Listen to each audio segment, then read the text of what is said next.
Oi, gente, tudo bom? Hoje nós vamos falar sobre as cores, né? Algumas características relacionadas a Deus, aos santos e as coisas, né, voltadas para o Senhor e mais algumas outras características, né, e sentidos. Mas esse vídeo, eu creio que poderemos dividir ele em duas, porque não dará tempo de eu falar tudo hoje para não ficar muito longo, tá bom? Eu preparei um estudo bem legal para vocês e vamos meditar comigo, aprender sobre as cores, né? Porque as cores pertencem ao Senhor, certo? E quando na época, desde já aqui, começou com Moisés, Deus mandando Moisés, lembra que eu já falei isso aqui sobre o tabernáculo? Ele orientou cada coisa. Isso aí lá na frente a gente vai falar de novo. Mas vamos, para não perder tempo, já deixei marcado aqui. A gente primeiro vai falar sobre o branco, né? E o branco, ele significa linho fino, a pureza, a justiça. E Apocalipse 19, capítulo 19, tá aqui, versículo 8, vamos ver o que diz, né? Aqui nesse capítulo ele fala sobre a queda da Babilônia, alegria e triunfo nos céus. Então o 8 diz assim: E foi-lhe permitido vestir-se de linho fino, resplandecente e puro, pois o linho fino são as obras justas dos santos. Olha aí, tá vendo? E ainda vou ler mais um pouquinho, o 9. E disse-me, escreve, bem-aventurados aqueles que são chamados à ceia das bodas do Cordeiro. Disse-me ainda, estas são as verdadeiras palavras de Deus, certo? Isso daqui é em Apocalipse, né? Quando formos regozijemos e exultemos, né? Demos-lhes a glória, porque são chegadas as bodas do Cordeiro, como fala, né? Que a noiva se preparou para as bodas, quer dizer, por isso que vestiu de linho fino, púrpura, pureza, né? Para se encontrar com o noivo, puro, né? Então as coisas de Deus é santa, é puro. Não tem nada a ver com discriminação e preconceito racial, isso não tem nada a ver. O diabo distorce na mente das pessoas e as pessoas deixam sair pela sua boca. Temos que ser igual a Efésios, capítulo 6, 10 a 20. A gente deve se armar com a armadura de Deus e abrir a boca para falar como devemos falar através do discernimento do Espírito Santo do Senhor. Não fazendo confusão, que confusão é do diabo, não é de Deus, certo? Então, eu quero deixar bem claro que o vídeo está sendo falado sobre as cores, para ver a beleza das cores, das coisas de Deus, que não tem nada a ver com preconceito, com raça, nada a ver, certo? Porque Deus ama a todos e Deus é o juiz e ele julgará a todos. Mas vamos aprendendo, continuando aqui. Já aprendemos que o branco significa não somente, como o pessoal diz, a pomba, a paz, o Espírito Santo, né? Mas é a pureza, né? A noiva, quando entra toda linda, purificada, perfumada, toda pura para encontrar com o noivo, né? Fala da justiça de Deus. O branco significa justiça de Deus, sem mácula, sem mancha, né? Como o escuro da sujeira deixa mancha, né? Que é relacionado muito ao preto, e a gente vai ver isso lá na frente, né?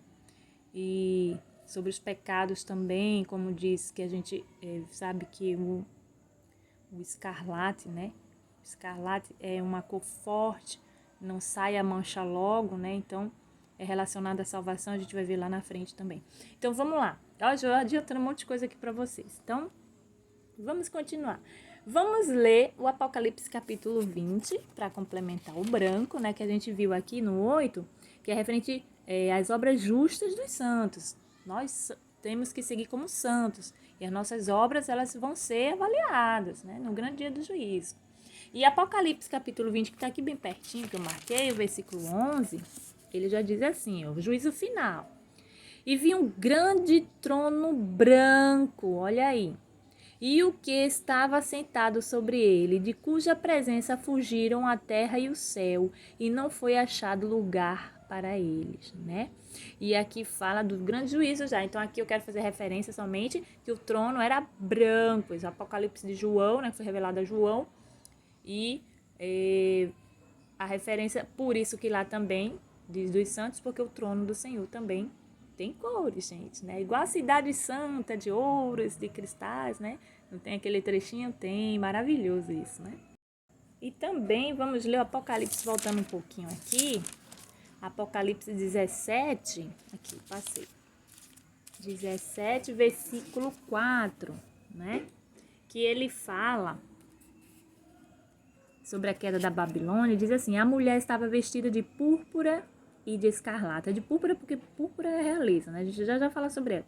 E escarlata, lembra que eu falei de escarlata? Que é aquela cor muito vermelhada, forte, que é difícil de sair, né? Relacionada, né, aos pecados.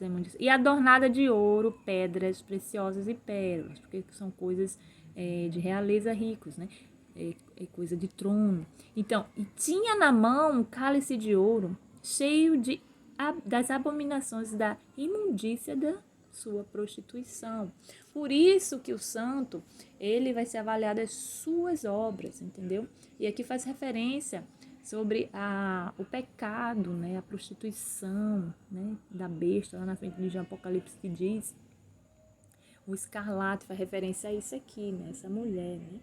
Então, assim, e nós seremos, né? Todas as coisas serão manifestas, como diz Efésios 5,13, que essas coisas se manifestam sendo condenadas pela luz, porque a luz, tudo se manifesta na luz, né? Tudo se manifesta, tudo será julgado. E o trono de Deus é luz, na verdade, é luz. Vamos ver ainda mais sobre escarlata em Isaías. Isaías, capítulo 1, versículo 18, diz assim: Vinde, né? Fala ainda da descrição dos pecados, do sofrimento do povo, exortação, né? E diz assim: vinde, pois, e arrazoemos, diz o Senhor. Ainda que os vossos pecados são como a escarlata, porque o pecado é difícil de sair, então a escarlata é uma cor difícil de sair, por isso que é relacionado, tá? Eles se tornarão brancos como a neve, ainda que são vermelhos como o carmesim, tornar-se-ão como a lã, né? Que a lã é pura, é fina, é branquinha, né? Macia, né? E aí, não, como diz aqui, como o carmesim, ainda que são vermelhos, que carmesim também é um tipo de vermelho, e também a branco como a neve, quer dizer, a textura do branco como a neve, bem purificado, bem branco, né?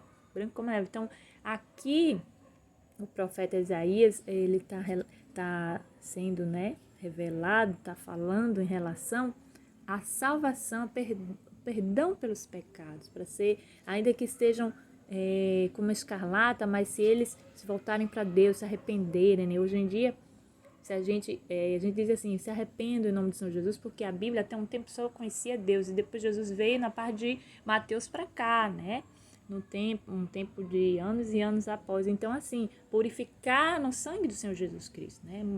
As igrejas ainda trabalham muito com o plano da salvação com as crianças, com os jovens, né? E a gente vê muito falando sobre as cores. É importante isso, explicar os sentidos, as características, né? Para compreender bem. Então, tá aqui, mesmo que seja difícil, mas crendo, se purificando, e vai ser branco como escarlata. Então, branco como a neve, né? E não como a escarlate. Depois de purificado, o pecado é como escarlate, que é gruda, mas sai com o sangue de Jesus Cristo, né? É o vermelho puro, né? Que purifica e nos deixa alvo como a neve, certo?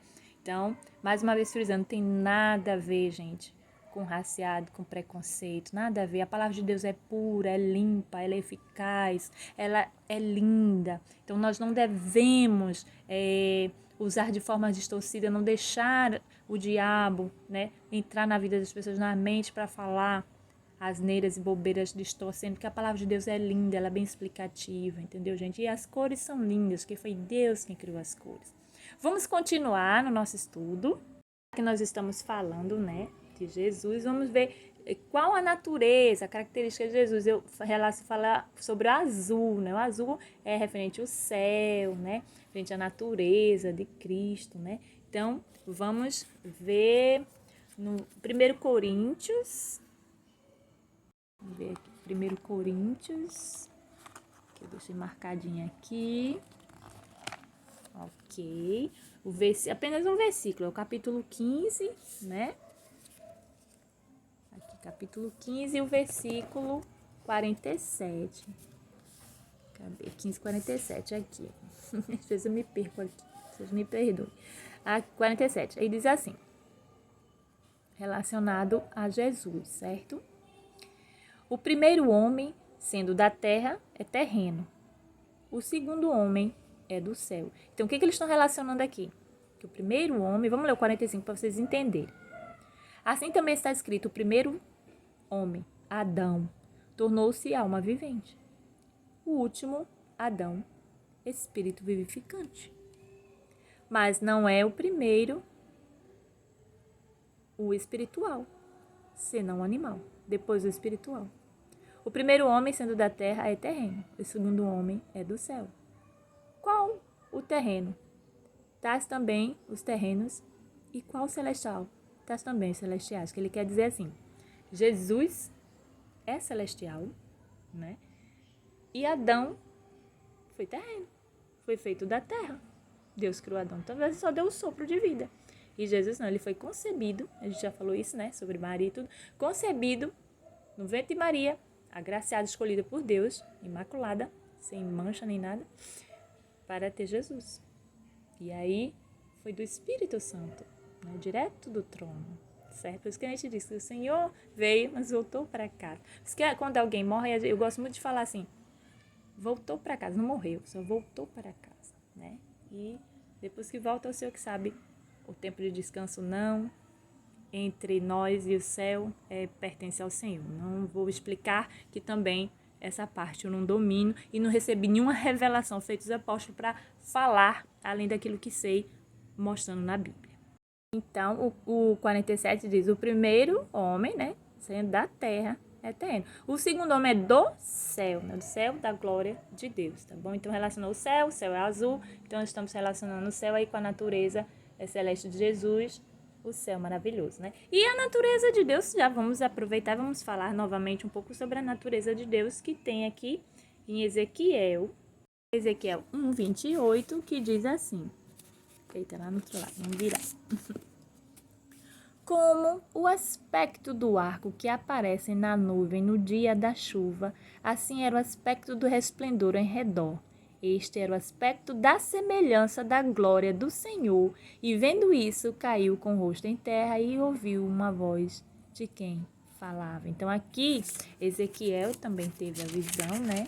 Uma visão, revelação, a visão da glória divina, e falando sobre o aspecto da semelhança do Senhor Deus, né? E a gente também ainda vai falar um pouquinho mais lá na frente. Gente, eu tô amando, certo? Falar sobre as cores, as relações, características e sentidos que a gente vai encontrando.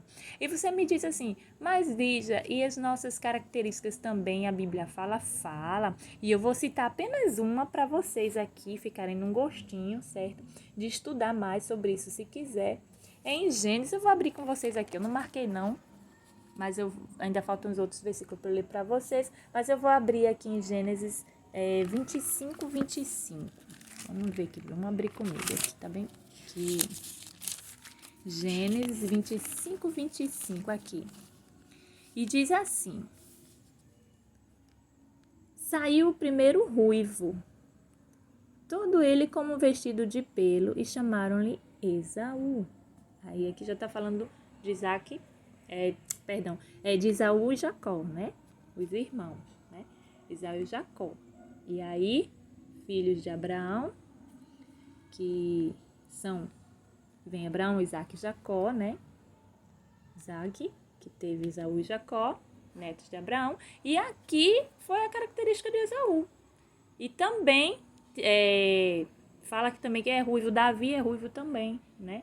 Fala sobre as características robustas, ruivo. Então, assim, na Bíblia fala-se sobre as características dos sentidos e também as cores. Seja dos sentidos característicos da pessoa de Deus, de Jesus, dos homens, entendeu? Feito o homem de Adão, saiu da terra, e de Jesus do céu. Mas, só para vocês verem que a Bíblia fala de tudo, certo, minha gente? Vamos continuar e vamos falar um pouco da púrpura, já que nós chegamos no Rei Jesus. A púrpura, ela é relacionada à realeza.